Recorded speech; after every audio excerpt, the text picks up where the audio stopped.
사도행전 1장 12절부터 20절까지 천천히 합독하시겠습니다. 시작. 제자들이 감람원이라 하는 산으로부터 예루살렘에 돌아오니 이 산은 예루살렘에서 가까워 안식일에 가기 알맞은 길이라.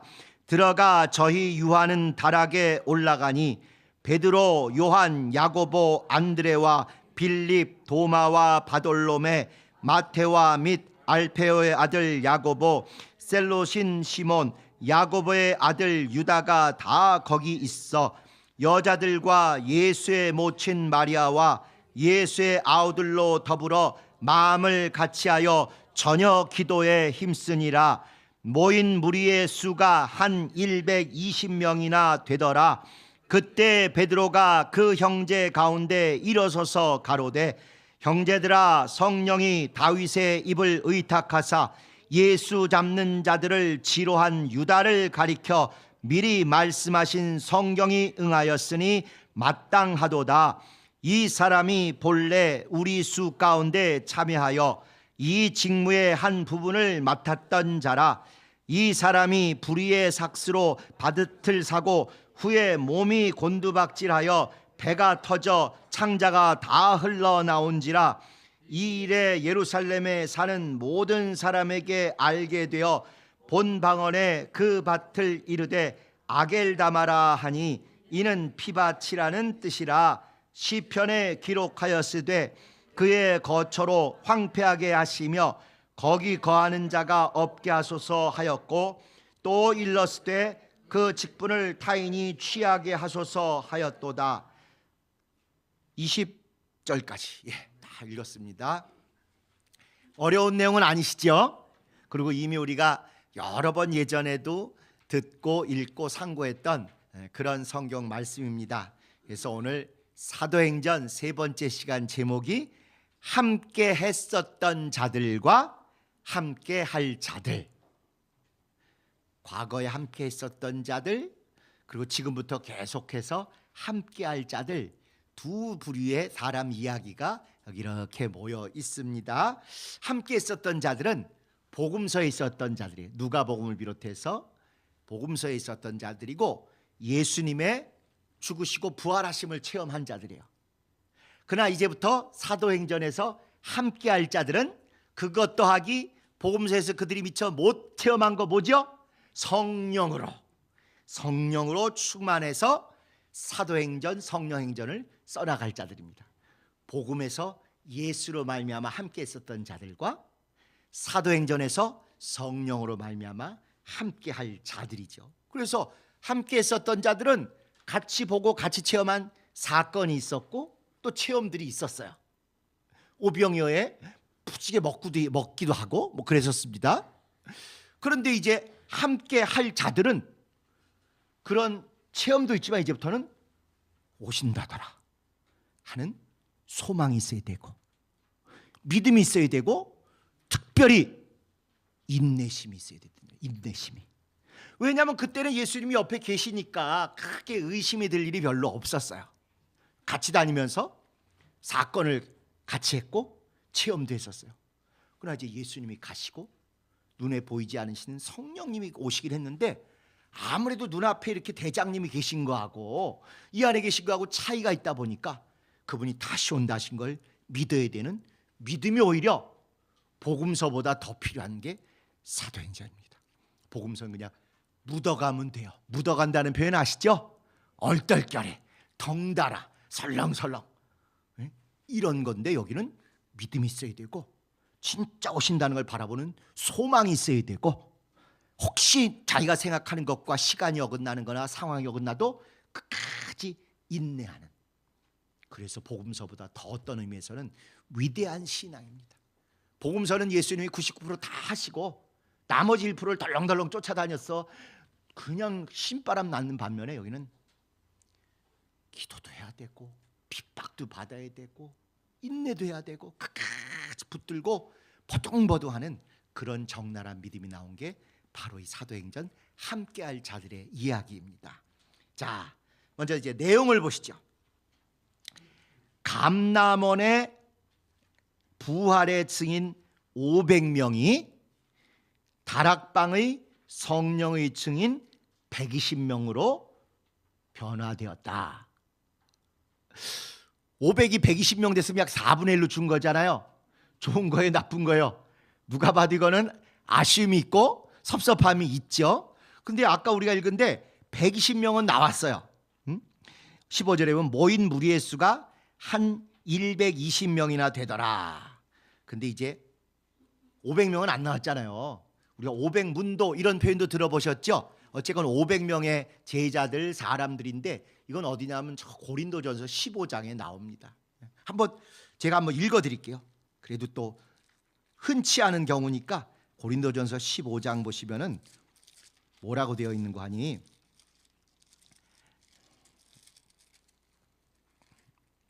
(15장) 3절에서 8절에 자세히 나와 있는데요. 거기에 이렇게 나와 있습니다. 잘 한번 보시죠. 내가 받은 것을 먼저 너에게 전하였노니 이는 성경대로 그리스도 예수께서 우리를 위하여 죽으시고 장사 지낸 바 되었다가 성경대로 사흘 만에 다시 살아나사 이제 부활하셨어요.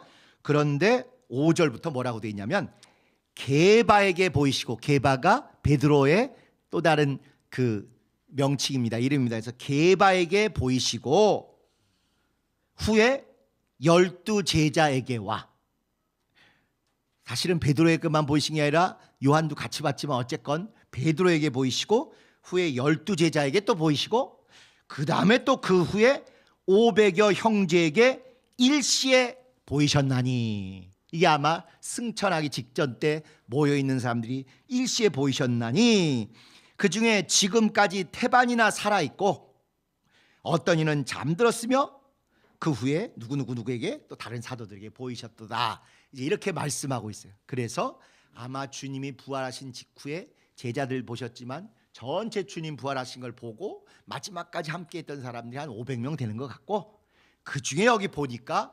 120명이 이 다락방에서 같이 기도하더라. 그래서 감람원에서, 그분이 승천하신 데가 감람산 또는 동산이다, 과수원이라 이런 개념으로 감람원이라고 불렀습니다.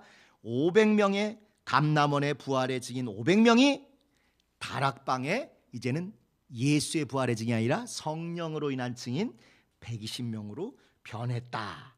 이제 이런 이야기가 나옵니다. 감람산은 어디냐면요, 이렇게 이제 보면 우리가 예루살렘을 보면 예루살렘 성이 이렇게 네모났습니다. 거의 정사각형이에요. 그리고 동쪽이니까 오른쪽이죠. 우리가 보통 볼 때 오른쪽에 감람산이 있어요. 근데 이게 수평이 아니고 이렇게 골짜기로 쫙 내려갔다가 이렇게 올라가요. 그래서 여기 보면 안식일에 갈 거리다 하는데 이게 한 2km 정도 걸어서 한 2-30분 정도 되는 그런 거리입니다. 그러니까 거기서 승천하신 걸 보고는 그 다음에 쫄래 골짜기로 내려갔다 다시 올라와서 이 예루살렘 성에 들어와 가지고 거기에 마가 다락방, 마가가 사는 집에 다락방이 우리 같은 쬐끄만 다락방이 오히려 제대로 된 2층에 넓은 홀에 갔다. 이제 그런 이야기입니다.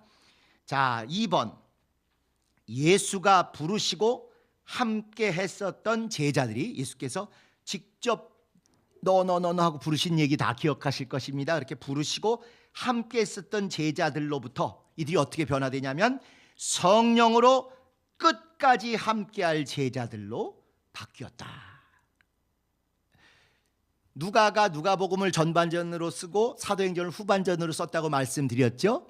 실제로 누가복음 6장에 가면 부르신 제자들의 이름이 쫙 나옵니다. 6장 12절에서부터 한 15, 16절까지 그 명단과 거의 비슷하게 여기에다가 다시 또 이 사람들이 끝까지 변치 않고 여기까지 쫓아왔다, 여기까지 주님과 함께하고 있다 하고 명단을 썼어요. 그러니까 앞에는 예수로 인하여 부름받은 자들인 반면에 여기는 성령으로 인하여 파송될 자들이에요. 방향이 보이시죠? 예수님이 불러서 이렇게 가까이 온 자들에서 이제는 성령이 멀리 내보내는 파송될 그런 제자들이 된 것입니다.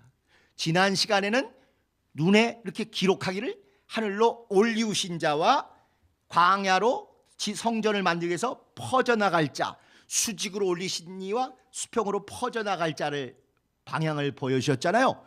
이제는 아주 생생하게 예수로 말미암아 부름받은 자에서 성령으로 말미암아 파송될 자로, 요 명단들이 거의 똑같이 누가복음 6장에 있는 명단과 거의 유사하게 여기 사도행전 여기 1장 13절에 이렇게 자세히 나와 있습니다. 자, 그런데 참 여기 누가 있는 거예요? 누가? 응? 특별한 사람이 누가 있었냐면 예수님의 모친 마리아. 어머니가 내 아들이 그냥 죽은 게 아니라 하나님의 아들이요 성령으로 죽었다 부활하신 분이라는 걸 너무 철저히 믿기 때문에 약속하신 걸 기다리라 하고는 그분이 남기신 약속을 100% 생생히 믿고 여기 기다리셨다는 거예요. 어머니만 기다린 게 아니라 그 다음에 누가 기다렸냐면 예수의 아우들, 동생들도 기다렸다는 것입니다. 예수님의 형님이 있어요, 없어요? 어떻게 하셔? 호적 띄워보셨어요? 이게 이제 말씀으로 우리가 알아야 되는데, 딱 오늘 권사님 말씀하신 것처럼 예수님은 정혼한 마리아가 아직 사내를 알기 전에 동정녀일 때 태어나셨다고 성경이 돼 있으니 그 앞에는 태어날 사람이 없었던 거죠. 그 후에는 정상적으로 요셉과 혼인해서 동생들이 태어났겠죠. 그래서 이 처음에 얘네들은 예수님 믿었대요, 안 믿었대요? 안 믿었죠. 그러니까 어떻게 하러 다녔다고? 예수를 잡으러 다녔어요. 잡으러. 저게 우리 집안 망신 다 시킨다, 쟤 완전히 나사 풀렸다, 뿅 갔다, 막 잡으러 댕기고, 심지어 제일 하지 말아야 될 무슨 표현까지 했는지 기억나십니까? 저가 미쳤다, 귀신 들렸다, 그러고 잡으러 다녔던 애들이에요. 그런데 죽음과 부활을 체험하고 나서는 와, 정말이구나, 우리 형이 아니라 우리 오빠가 아니라 진정으로 하나님의 사람이구나를 100% 믿고 기다려라, 성령을 보내줄 것이라는 걸 누구보다 생생히 믿고 어머니와 함께 다락방에서 기다렸어요. 참, 그런 거 보면 혈육도 강하지만 뭐가 더 강한 거예요? 믿음이 더 강한 것입니다. 믿음이 정말 강한 거예요. 혈육으로는 이게 안 믿어져야 정상이죠. 지도 화장실 가고 나도 화장실 가고, 지도 밥 먹고 트림하고 나도 밥 먹고 트림하는데 저게 무슨 하나님의 아들이야, 이렇게 느끼는 게 정상적인 인간일 수 있는데 그건 육체의 속성일 뿐이고 진짜 하나님이 하시는 것이다, 하나님의 보내신 분이다, 하나님의 아들이시다, 죽으셨지만 하나님께서 죄가 없으시다는 걸 인정하시고 부활하게 하셨다, 이걸 100% 믿은 것입니다. 그래서 우리가 진짜 믿음 있는 사람인지 아닌지를 여러 가지로 채점할 수 있는 것 중에 하나가 뭐냐면, 피가 물보다 진하다는 걸 100% 믿으면 불신앙, 물이 피보다 진하다가 믿어지고 그걸 위해서 열심히 노력하면 신앙인입니다. 성락교회가 이토록 타락의 굴레를 벗어나지 못하고 타락했던 게 뭐예요? 뭐가 뭐보다 진하다? 피가 물보다 진하다는 그 썩어 문드러질 세상 법칙을 신앙보다 더 앞세워서 이 지경 난 거 아닙니까? 성경은 물이 피보다 진하다는 것입니다. 말씀과 성령과 침례로 거듭난 관계, 신앙의 관계가 어떤 유전자, 어떤 피부치, 어떤 친인척보다 억만 배 더 귀하다는 거예요. 그걸 알려주시려고 예수께서 오셔서 피만 흘리신 게 아니라 물까지 흘리셨잖아요. 그리고는 그냥 홀가분하게 가셔도 되는데 그 십자가에서 꼭 하신 일이 뭐예요? 마리아를 요한에게 맡기시면서, 요한아, 이분이 누구시라고요? 내 모친 어머니다. 유전자 검사해 보니까 어땠어요? 하나도 안 맞아. 그런데 피 한 방울 안 섞였어도 내 모친이다. 믿음 때문에, 예수로 인해서 그렇게 맡기고 최고로 소중한 것을 초대교회에다 보여준 거죠. 이제는 피가 물보다 진한 게 아니다. 그건 짐승 수준이다. 짐승. 신앙인은 물이 피보다 진하다. 쉽지 않죠. 그럼에도 불구하고 물이 피보다 진한 걸 보신 예수님을 따라서 신앙 안에서 연결된 분들이 교역자가 됐건 성도가 됐건 젊은이가 정말 내 자식보다 더 신앙으로 살려는 게 마음에 짠해가지고 내 자식한테는 100원 줘도 그 사람 어떻게든지 좀 신앙으로 살아보도록 200원 줄 수 있는, 그게 우리가 예수로 말미암아 배운 새로운 윤리, 새로운 본능, 물이 피보다 진하다는 신앙의 원리입니다. 그래서 이들은 형제 피부 친 걸 너무 생생히 알았을 때는 픽픽대고 코웃음 치고 이랬던 사람들이 예수를 제대로 알고 나서는 정말 주님 앞에 간다는 마음으로 아우들도 어머니도 여기 와서 같이 있었던 거예요. 제자들의 명단에 이렇게 친인척이어서가 아니라 제대로 된 믿음을 믿기 때문에 같이 이렇게 이름을 딱 성경에 새겨놓을 수 있었던 것이죠. 자, 3번 보시면은 예수 죽음의 유월절 다락방이 예수 부활과 성령 강림의 오순절 다락방으로. 그러니까 우리는 이게 사람 이름을 붙여서 마가다락방 이러잖아요. 근데 이제 그거보다 더 중요한 건 예수 죽으시려고 성찬하신 곳이, 내 죽음을 기억하라, 기념하라, 너희를 위해서 흘리는 내 피다, 내 몸을 찢어준다, 이것을 생각했던 예수 죽음의 장소였던, 죽음을 확증하는 장소였던 유월절 다락방이 사도행전에 와서는 예수 부활과 성령 강림의 오순절 다락방으로 변한 것입니다. 성경에 아주 딱 부러지게 나오진 않았지만 왜 예수님이 요한복음에 부활하셔가지고 이렇게 오셨는데 제자들이 모여가지고 막 숨어있다가 도마가 나중에 예수님을 난 손가락 찔러봐야 되겠다 뭐 그런 데 있잖아요. 예수님 오시면 너에게 평강이 있을지어다. 그것도 학자들이 짐작하건대는 마가 다락방일 것 같다. 그러니까 두려워 떨고 숨어있고 막 어쩔 줄 모르고 예수 죽음과 관계됐던 그 다락방이 이제는 부활뿐만 아니라 승천뿐만 아니라 성령 강림으로 인한 충만한 오순절의 다락방으로 바뀌는 거예요. 우리 신길본당에 우리가 지난 8년간 얼마나 가슴 덜컹덜컹하고 눈물 흘리고 정말 세상이 무너진 것 같은 충격의 현장들이 얼마나 많습니까? 본당 오르락 내리락 할 때마다 28cm짜리 그거, 저 옥외주차장이나 복음관 쪽으로 가려고 할 때마다 둥그런 그거 볼 때마다 정말 힘들고 처절하고 지금도 어떤 분들은 살 떨린다고 하실 정도로 그런 현장들이 있었지만, 똑같은 마가 다락방이 죽음과 두려움으로 숨어있던 그런 다락방에서 부활과 승천과 성령 충만한 오순절의 다락방으로 바뀐 것처럼 이제는 신길본당 구석구석 모든 곳에 그때 이렇게 우리가 승리하였노라, 그때 이렇게 성령께서 우리를 지키셨노라, 그때 우리가 예수가 우리의 주인이시라고 힘을 다해서 함께 했노라, 그 현장들이 여러분 추억과 영광 중에 가득가득하시기를 예수님의 이름으로 축복합니다. 곧것이 우리에게 오순절 승리의 다락방이 될 것입니다. 4번, 두려움으로 제각기 흩어졌던 사람들이 뜨거움으로 함께 모여 기도하는 용사들로 바뀐 데가 바로 이 다락방 아닙니까?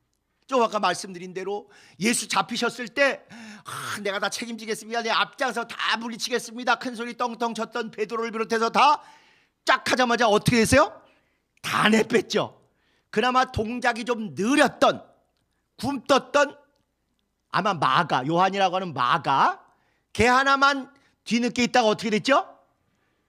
혼입을 끄트머리가 잡혀가지고 팽그로 돌아서 팽이 마냥 돌아가지고 다 벗겨진 얘기 아시죠? 옛날에 그거 영어로 뭐라 하는지 기억나셔요? 스자로 시작하는 거, 스트리킹 뭐 이런 거 기억 안 나세요?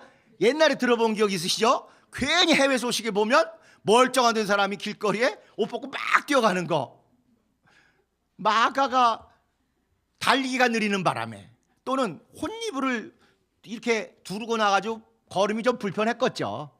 그래가지고 좀 튀는 게 늦었지 남들은 벌써 다 튀었어요. 다 도망갔어요. 딱 이거 보면 뭐가 생각나십니까? 주방에 바퀴벌레 같지 않아요?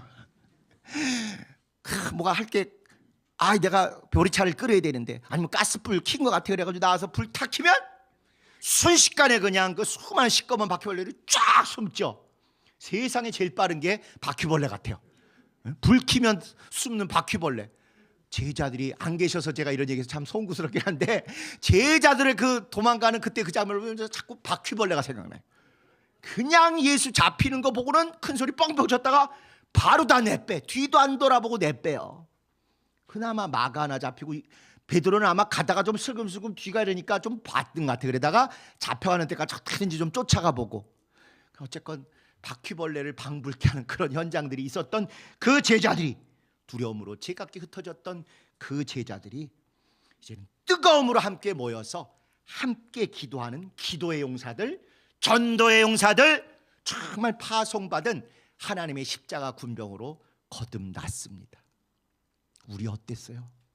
처음 시작할 때 우리가 이렇게 잘 이겨내고 잘 싸워내라고 자신했던 분 거의 없습니다. 거의 없어요. 다 너무너무 가슴이 그냥 맥박은 평소보다 3배로 뛰지. 가슴은 심장이 막 나대잖아요. 들어갔다 나왔다 들어갔다 나왔다. 볼 때마다 그냥 막 눈 부라리고 이런 사람들 보면 이게 교회인가? 내가 여기 있어야 되는가?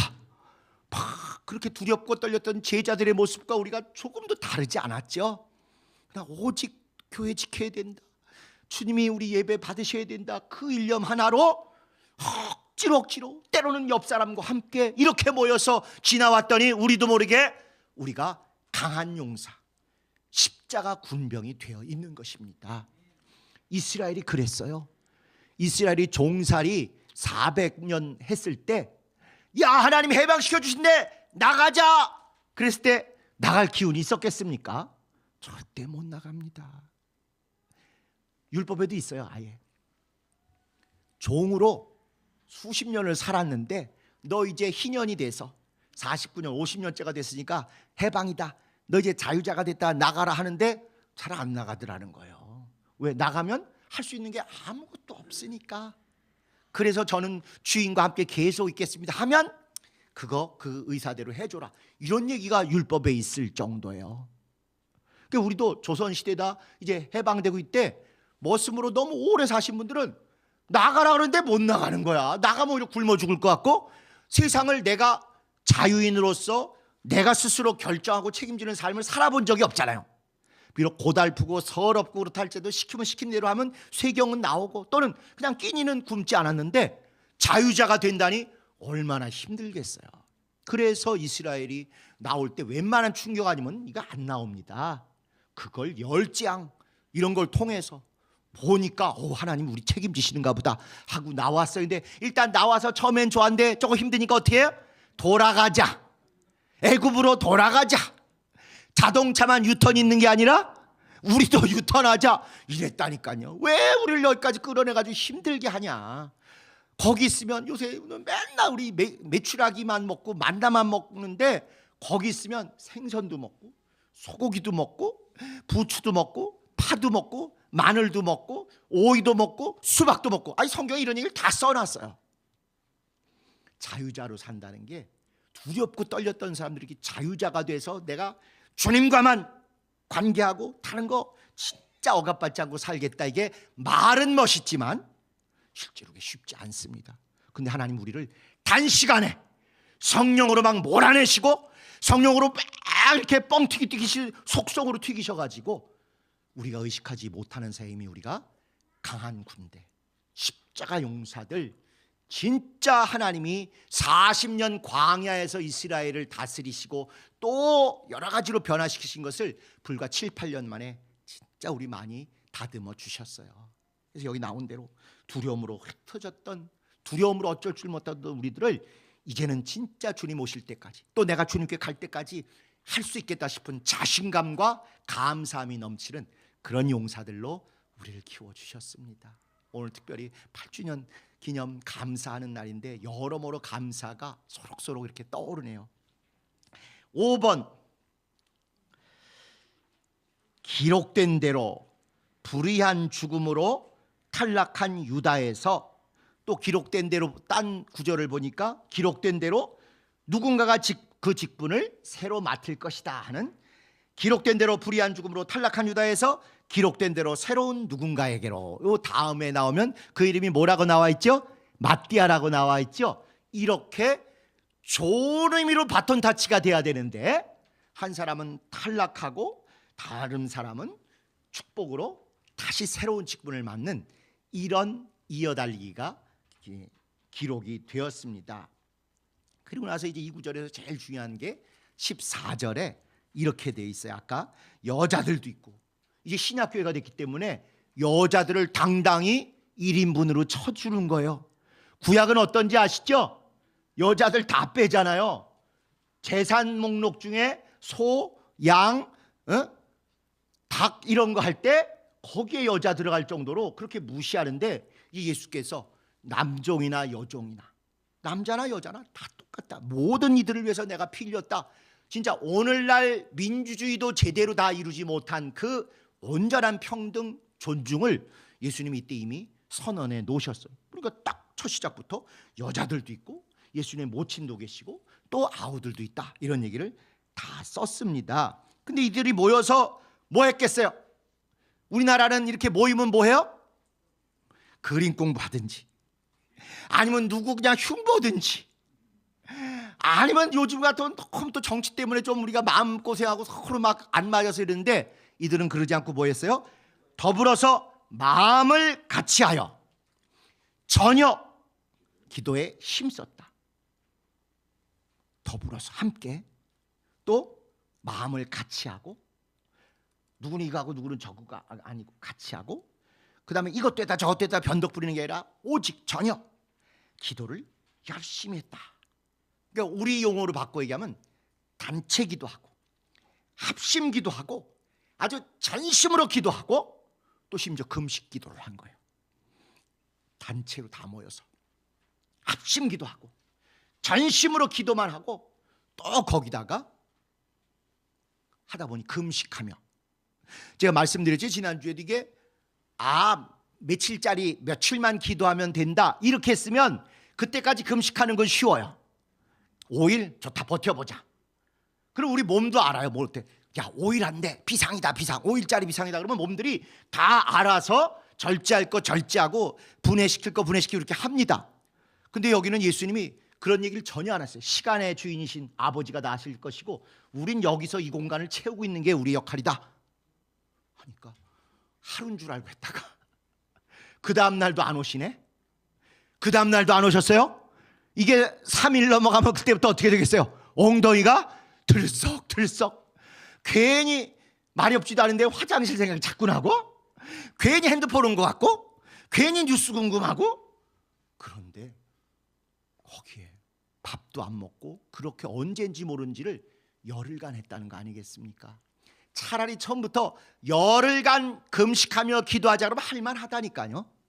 그게 아니고 언제까지 될지 모르지만 오실 때까지, 그분이 결정하실 때까지 시간에 하나님께 모든 걸 맡기고 우린 여기서 오직 기도에 열심히 해야 된다. 그랬을 때 그들의 믿음, 그들의 집중, 그들의 전심, 그들의 오직 몰두하는 믿음이 얼마나 컸겠습니까? 여러분, 열흘간 기도하는데 방언 기도 안 하고 열흘간 가능할까요? 거의 불가능합니다. 이 사람들 지금 방언해야 안 해요? 아직 안 받았을 때죠? 얼마나 힘들었겠는가 봐요. 한번 열흘간 기약도 없는 기간을 계속 기도하고, 아무리 마가다락봉이 크다 해도 이 우리 워십룸 전체의 반 정도, 딱 반 정도 되네요. 반보다 좀 덜 되든지 반 정도 돼요. 여기 120명이 모였으면 산소 농도 어땠겠어요? 또 금식 해보신 분들은 아시겠지만 가스가 나와요 안 나와요? 나와요. 안 먹어도. 거기서 하품하는 소리, 또 들이마는 소리, 또 그냥 배출하는 소리, 냄새 또 탁해지고, 이렇게 거기서 열흘을 죽기 살기로 전심을 다해서 방언 없이 기도하였더라. 거의 순교의 각오로 한 겁니다. 열흘간 마가다락방에서 충만하게 기도했대. 글자로만 읽을 때 하고, 이게 우리 이야기로 여기 반만한데 120명이 모여서 계속 언제까지인지 모르는데 3일 4일 5일 지나가고 밥도 안 먹으면서 막 기도하고. 그래서 밥이라도 먹으면요 기력도 나지만 더 좋은 게 뭔지 아십니까? 졸음이 와요. 기도 시간을 좀 깎아 먹을 수가 있어. 식곤증 빙자해서 싹 벽에 기댔다가 싹 겸손하게 땅으로 기울 수가 있어요. 그런데 이들은 그것도 없는 거예요. 진짜.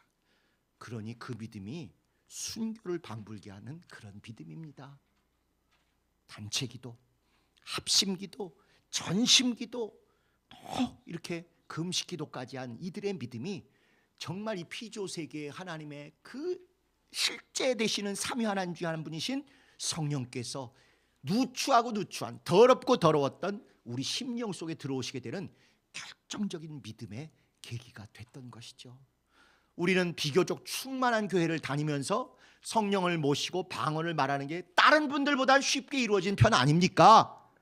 그러나 다른 교회 다니시는 분 중에는 진짜 평생 방언 받고 싶어서 여기저기 다니시는 장로님, 권사님들 얘기를 많이 들으셨을 거예요. 심지어 목사님들도 교인들은 방언을 하는데 나는 못해, 이거 어떡하지? 그렇다고 이거 하지 말라고, 이거 믿음 아니라고 할 수도 없고 막 고민하시고 이런, 그래도 마음이 정직하고 열려있는 분들이 계셔요.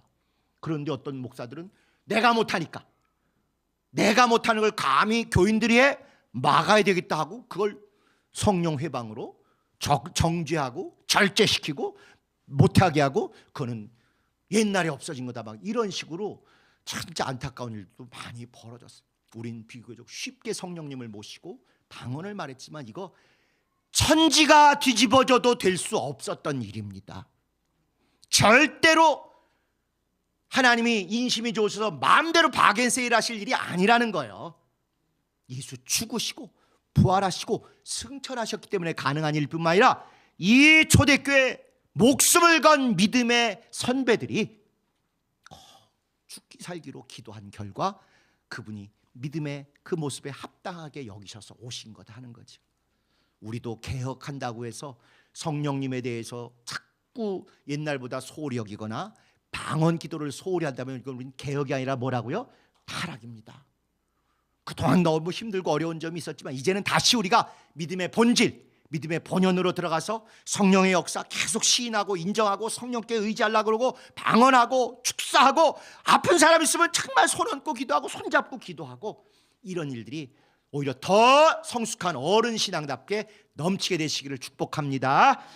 자, 그렇게 해서 이제 저장, 여러 가지 이야기들이 있었지만 저장, 부활의 증인으로 끝까지 함께하는 자가 있는가 하면 부활의 관객으로 중간에 이탈하는 자가 있더라. 이탈하는 사람 아까 계산해 보니까 몇 명이었죠? 대략? 이제 우리나라 사람들이 실제로 우리끼리 있으니까 우리가 다 거기서 거기 같죠?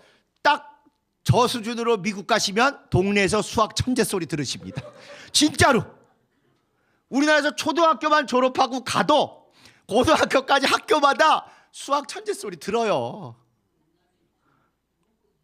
요새도 그래요. 요새도. 그러니까 원리가 좀 달라서 그런지 우리는 그냥 뭐 이거 안 써도 이게 탁탁 나오는데 잘 안 되더라고요. 진짜 우리가 잔머리는 세계 탑3에 듭니다. 잔머리, 꼼수, 편법, 이거 우리가 세계 탑3에 들고요. 수학, 암산, 계산도 역시 탑3에 듭니다. 이거 아주 좋은 일이긴 한데 가능하면 성령 안에서 좋은 쪽으로, 지혜로, 순발력으로, 참 명철로 이렇게 쓰임 받았으면 참 좋겠어요. 예. 자, 한번 보세요. 500명이 일시에 하나님을 봤다 그랬어요. 아까 고린도전서 15장에. 그렇게 부활의 증인이면서 끝까지 갈 줄 알았는데, 개인 사정이 물론 있었겠지만 결국 열흘간 기도하는 중에 기도하기 전에 간 사람도 있고, 또 첫날 난 몸이 좀 찌뿌둥해 어저께 잠을 못 잤더니 뭐 이렇게 하면서 간 분도 계시고, 3일까지는 버텼는데 나는 항상 금식 기도할 때 3일 지나면 뻗더라, 나는 원래를 생각하며 가신 분도 계시고, 9일 지나고 아 그래도 한 자릿수 충분히 했어, 두 자릿수는 달라 하고 가신 분도 계시고, 성령님 오시기 5분 전에 간 분 있겠어요 없겠어요? 있을 수 있죠. 그러니 이렇게 부활의 증인으로 끝까지 함께하는 진짜 그분이 계시는가 하면, 부활의 관객 옆에서 보고 대단하다, 좋다, 멋있다, 박수도 해요, 인정돼요. 그런데 결정적으로 그게 내 것이 안 되고 살짝 비켜가는 이런 사람들도 있을 때 우리는 어디에 속해야 합니까? 근데 이게 단순히 500명이 120명이 되었다 이 개념이 중요한 게 아니고요, 이게 창세기부터 계시록까지 하나님이 일하시는 방법입니다. 하나님은 넓게 이렇게 수제비나 칼국수 할 때 밀가루 넓게 피잖아요. 이렇게 넓게 핀 다음에 그 중에 필요한 것들을 만두피 콕콕 찍어내듯이 이렇게 하신다 이거예요. 요거를 신학 용어로 설명하면 구비하신 다음에 구별하셔요. 있을 것 다 필요한 거 넓게 이렇게 펼쳐요. 밀가루 반죽 펼치듯이 구비하셔요. 그 중에 딱 필요한 것들을 특별히 구별하세요. 다 구시 돌림입니다. 구비하시고 구별하세요. 그래서 모든 사람 앞에서 천국을 전했어요. 산상수훈 전하셨습니다. 천국이 왔다. 다 백성들 전체 있는 데서 구비하신 다음에 그 중에 70명만 딱 뽑아서 구별하셨어요. 그래가지고 둘씩 내보내셨어요. 또 70명을 쫙 펴서 특별히 이것저것 더 코치해 주시고 잘 가르쳐 주신 다음에 그 중에 12만 구별을 또 하셨어요. 그리고 그 12 다 훌륭하고 다 좋아하시는 줄 알았는데, 특별히 중요할 때마다, 죽은 자 살릴 때마다, 변형산에 올라가실 때마다, 겟세마네 동산에 기도하러 가실 중요할 때마다 너 셋만 따라와 이렇게 하시고 12 구비하신 중에 셋만 구별하셨어요. 아시는 대로 베드로와 요한과 야고보. 남의 얘기니까 그런가 보다 하지만 거기 여러분 해당했을 때 기분 어떠셨을 것 같아요? 째지든지 진짜 기분 더러웠겠죠. 여러분 은연중에 주인공 의식들이 있으셔가지고 다 셋 중에 들어가시는 걸로 생각하시네. 기분 째진다 그러시는 겁니까? 9 중에 있으면 어떻게 하시려고? 9 중에 포함됐으면 기분 씩씩거리고 시험 들고, 주님도 너무 하시지 말이야, 내가 어쩌냐게 부침개 부쳐다 드렸는데 드실 때는 그렇게 좋아하시더니 결국 오늘 뽑을 때 나를 탈락시키다니. 이게 남의 얘기니까 이렇게 그렇구나 끄떡끄떡이죠. 내 얘기일 때 기분이 어떠시겠어요? 그리고는 결국 셋 중에 누구를 구분하신지가 불명확하니까 서로 자기라고 우기잖아요. 베드로는 나야 나 이러고, 요한은 주님의 사랑하시는 자 이러고, 또 요한의 형제인 야고보는 야 내가 엄마한테 뇌물 들려드려가지고 요새 값이 쑥쑥 올라가는 그 누런 거 뭐죠?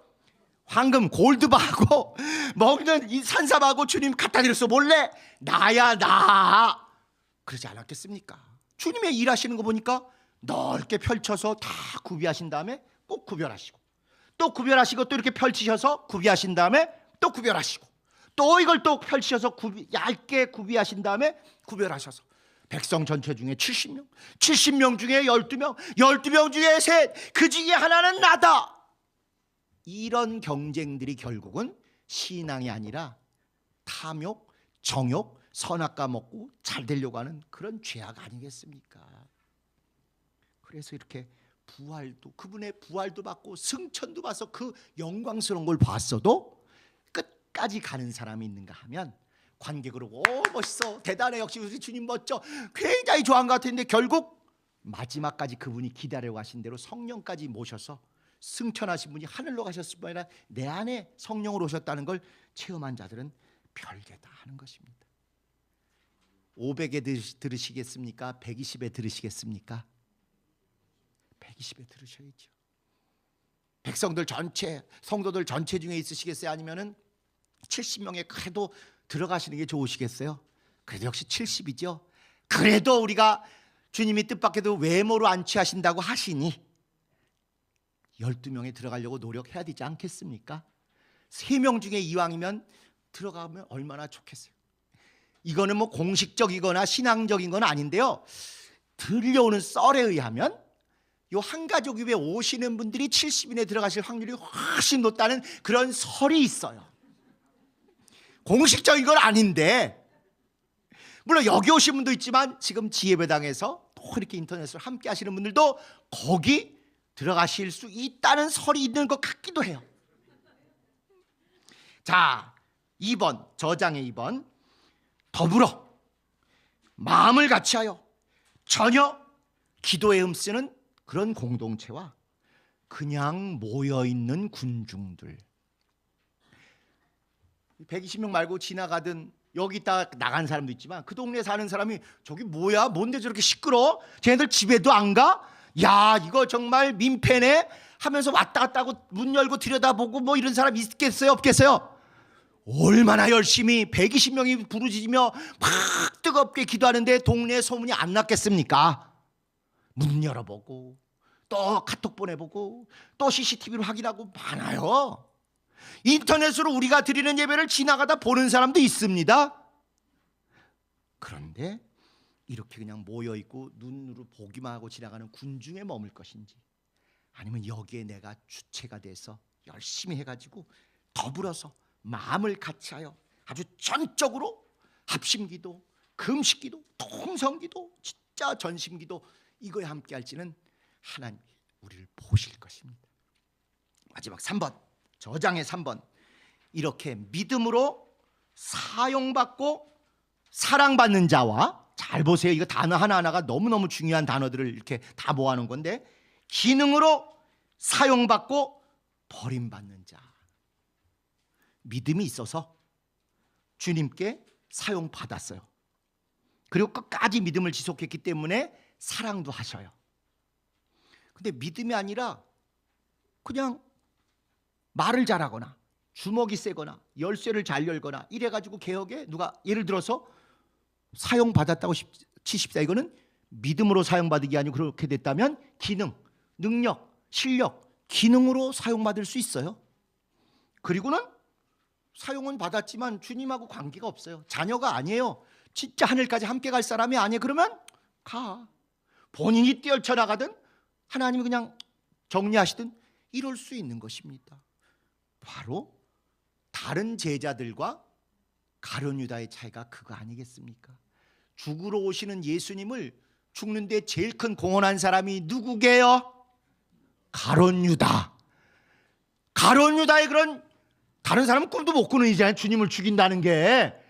그런 가룟 유다의 공헌 덕분에 주님이 영원 전부터 예배하신 그분의 뜻을 이루신 건 맞는데, 그럼 가룟 유다도 할 말이 있을까요? 내가 주님의 뜻을 제일 크게 이뤘으니까 내가 구원받고 내가 상급받아야 돼, 이런 얘기 할 수 있겠어요, 없겠어요? 아니다. 그는 믿음으로 한 게 아니라 욕심으로 또는 자기 잔재주로 한 거 아닙니까? 그래서 교회도 우리 눈에는 구별이 안 되지만 주님이 보실 때는 다 모자이크처럼 이것저것 쓰임받는 것 같아도 믿음으로 쓰임도 받고 사랑도 받는, 믿음으로 사용도 받고 사랑도 받는 사람이 있는가 하면, 믿음 아니어도 주님 보시기에 저런 용도가 좀 필요하다면 기능으로 사용받고 사랑이 아니라 버림받는 사람도 있을 수 있다는 게 아주 냉엄한 현실입니다. 우리가 그래야 되겠나요? 다른 어떤 말씀보다도 이것만은 절대 우리에게 이루어지면 안 되겠죠. 혹시 능력이나 일하는 분량은 좀 줄이셔도 괜찮아요. 많이 못하셔도 돼요. 절대로 사용만 받고 버림받는 건 절대 우리가 이루어져서는 안 됩니다. 조금 사용받는 분량이나 정도가 예전보다 약해지고 조금 능력이 떨어진다 할지라도 끝까지 포기하지 말아야 될 것은 사용받는 것보다 더 중요한 게 뭐예요? 사랑받는 건 절대로 포기하시면 안 돼요. 주님 앞에 사랑받는 비결은 진심을 내놓는 거예요. 하나님, 나 모자래요. 나 뭐 할 수 있어요. 나 뭐 갖고 있어요. 이건 기능으로도 얼마든지 사용받을 수 있어요. 주님이 원하시는 건 주님과의 사이는 그림자가 없이 막힘이 없이 정직하고 진실하게 아뢰고, 그분 말씀 다 못 따라가도 어쨌건 들으려고 하고, 요거만 있어서 사랑받는 게 더 중요하다. 사용보다 중요한 건 사랑입니다. 그렇지 않고 나는 이거 잘해, 난 교회에서 이런 일도 했어, 난 교회에서 이런 직분 있어, 이거 하면 사용은 받지만 사랑 대신 버림을 받을 수 있다는 거, 이 준엄한 사실을 우리가 개혁하면서 저쪽과 비교해서 너무너무 실감하고 뼈저리게 느낀 것 아니겠습니까? 그래서 우리가 진짜 마지막, 예전에는 우리 모두가 성락 부흥을 위해서 믿음으로 했고 사용도 받았어요. 그런데 개혁이 딱 보니까 과연 사랑까지 받았는지 아니면 버림받는 자인지 이게 좀 다를 수 있겠구나가 느껴지죠. 이제 우리는 그 시행착오를 딛고 넘어선 자들답게 교회개혁에 있어서는, 과거의 부흥을 넘어서 이제 2단계인 교회개혁에 있어서는 진짜로 믿음으로 사용도 받지만 사랑을 받고 주님과의 사이에 사심이나 불순물이 전혀 없는 그런 관계로 끝까지 아버지 앞에 같이 가도록 하십시다. 자, 이제 마지막, 그럼 이제 우리 교회는 어떻게 할 것인가? 우리 교회는 개혁행전은 처음에 함께 했었던 자들이 끝까지 함께 할 것이다. 안타깝게도 500명이 120명으로 줄어든 것처럼 우리도 처음 시작했다가 지금 우리 눈에 보이지 않는 분들이 있지만 전 일부러도 그런 분들을 떠났다, 버렸다 이렇게 표현 안 하고 잠깐 이탈하신 분들 이렇게 표현합니다. 잠깐 이탈하신 분들. 왜?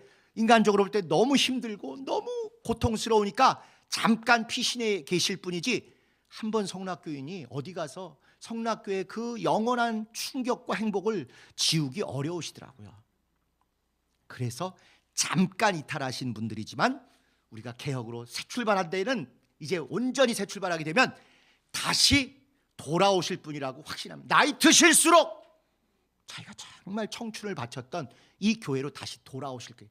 그래서 오늘 이 신앙 토크에 보면 마지막 부분에 지난 55주년 11월 달에도 또 오늘도 기도문에 이런 내용이 있더라고요. 우리는 이런 교회가 되길 원합니다 중에 가장 많이 이탈했다가 가장 많이 돌아온 교회. 정말 아멘입니다. 이거야말로 가장 많이 이탈했죠. 고통스럽고 너무 슬프고 너무 안타깝게. 그거는 그러나 끝이 아닙니다. 진짜 우리가 좋은 교회, 건강한 교회, 교회다운 교회, 사도행전적인 교회 만들면 가장 많이 이탈했다가 가장 많이 돌아오는 그런 교회로 한국교회의 기록을 꼭 남길 수 있을 것입니다. 그래서 처음에 함께 했었던 자들이 계속 함께도 하지만 또 다시 돌아올 자들이 있을 것이다. 이게 우리 개혁행전이다. 두 번째, 개혁행전은 함께 했었던 자들과 비록 지난 8년에는 함께 안 했어도 좋아진 걸 보고 새롭게 오는 사람도 있어야 정상 아니겠습니까? 그래서 개혁행전은 함께 했었던 자들과 새롭게 함께 할 자들이 하나가 될 것이다.